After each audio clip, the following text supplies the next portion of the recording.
नमस्कार, मैं उमेश गौतम, समग्र प्रदेश समाचार से।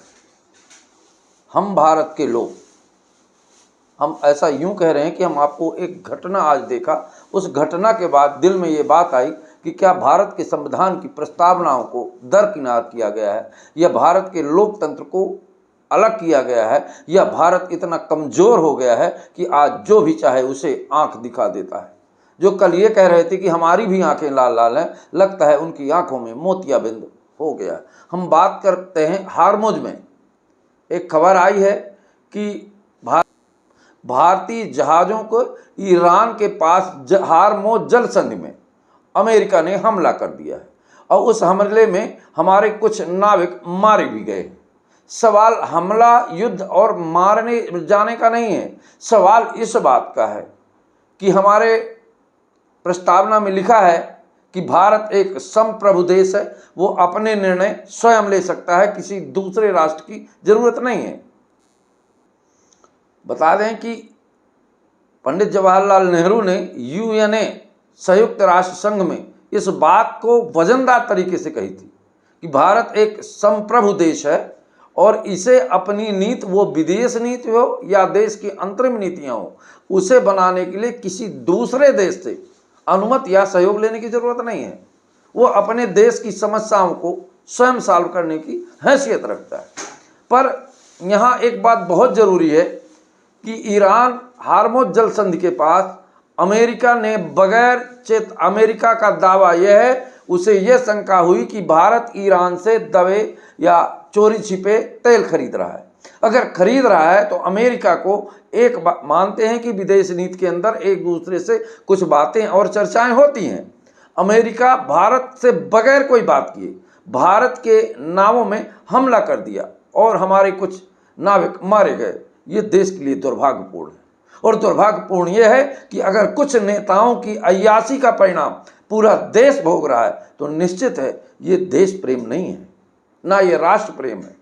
और आज जो भी आए भारत को आंख दिखा के चला जाए या हमारे संविधान की प्रस्तावना को ठुकरा के चला जाए, ये अब सोचना पड़ेगा। और आज इतने दिन हो गए, 2-3 दिन हो रहे हैं, प्रतिदिन कोई ना कोई गलत तरीके का उपयोग कर रहा है। ऐसा लगता है जैसे हम विदेश नीति के नाम पर स्वयं किसी के कब्जे में हैं और वो जो जैसा चाहता है वैसा हमसे खेल रहा है। और हमारे भारत के प्रधानमंत्री या सरकार से कोई ऐसा जवाबी बयान नहीं आया जिससे ये कहा जाए कि आपने हमारी नाविकों पर बगैर सूचना दिए क्यों हमला किया। कड़ी निंदा करते हैं। अरे कड़ी निंदा करके कहाँ उखाड़ लेंगे आप, और किसकी किसकी कड़ी निंदा करके आप कहाँ उखाड़ लिए हैं। वर्तमान समय में सत्ता के चटुकार लोग तर्क के द्वारा हर गलती को मढ़ने का काम करते हैं। इससे एक बात समझ लीजिए, देश मजबूत नहीं, देश कमजोर होता है। और जब अपनी गलतियों को ही पर्दा डालकर और दूसरे के सामने सर झुक जाता है तो एक बात समझ लीजिए, ये किसी व्यक्ति की बात नहीं, पूरे देश की बात है। एक बात बता दें, हमारी पुरानी कुछ कहावतें चरितार्थ और स्पष्ट नजर आती है। हमारे कुछ पूर्व विद्वानों ने कहा था कि ताकतवर व्यक्ति अपनी गलतियों का मूल्यांकन करता है, दिलेर व्यक्ति अपनी गलतियों का मूल्यांकन करता है ताकि उस पर सुधार करे।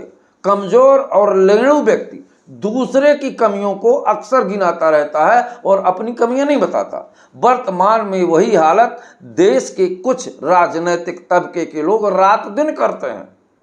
किसी की बात करो तो जवाहरलाल नेहरू की बात करेंगे। सरकार और सत्ता से ही जवाब देना पड़ेगा। आज ईरान हार्मुज जल संधि पे जो घटना हुई उसका जवाब जवाहरलाल नेहरू नहीं देंगे, वर्तमान में प्रधानमंत्री को देना चाहिए। आखिर यह समझे कि हमारे देश के मुखिया कुछ ऐसी गलती किए हैं कि अमेरिका के सामने चरण बंदन कर रहे हैं। अभी कुछ दिन पहले की बात है, ईरान के सैनिक और भारत के सैनिक युद्ध अभ्यास कर रहे थे। ये एक संधि और एक चर्चा के दौरान होता है, और जब युद्ध अभ्यास करके लौट रहे थे तो भारत की सीमा के अंदर अमेरिका ने सैनिकों को मार दिया। भारतीय समुद्र सीमा के अंदर 80 सैनिकों को मार दिया, और हमारे देश की सरकार और हमारे देश के लाल लाल आंख वाले चुप बैठ गए और कहेंगे कि डंका बज रहा है। अरे डंका काहे का बज रहा है? लेणुपने का डंका बज रहा है, देश को झुकाने का डंका किस बात का बज रहा है? कौन सी विदेश नीति का बज रहा है? आज छोटे छोटे देश हमें आंख दिखा के चले जाते हैं। नेपाल जैसे देश हमारी सीमाओं के बात करता है और भारतीय मीडिया केवल पाकिस्तान की बात करता है। मुझे तो शर्म तब आती है जब भारत जैसे संप्रभु देश की तुलना एक छोटे देशों से करके स्वयं को बड़ा बनाने का प्रयास करते हैं।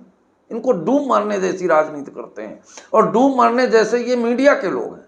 और शर्मिंदगी की बात, ऐसा लगता है। एक बात और बता दें, अगर व्यक्ति पढ़ा लिखा नहीं है तो देशभक्त नहीं हो सकता। इस बात को लिख लीजिए, इतिहास के पन्नों को खोल के देख लीजिए। जब विदेशी आक्रांता हमारे देश में आए तो ज़्यादातर अनपढ़ लोग ही उनकी सेना में शामिल होकर देश के अंदर ही लड़ते रहे अपने लोगों से।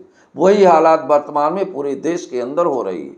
इसलिए शिक्षा भी बहुत जरूरी है और उन्हें अपने संविधान की प्रस्तावना को पढ़ना चाहिए। प्रस्तावना के पहले ही पन्ने में लिखा है कि भारत एक संप्रभु देश है और दूसरे में लिखा है कि हम भारत के लोग, और आज की राजनीति हम भारत के लोग पे नहीं, हम जात जात के लोग, हम हिंदू मुस्लिम लोग, हम पंजाबी लोग, हम जैन लोग।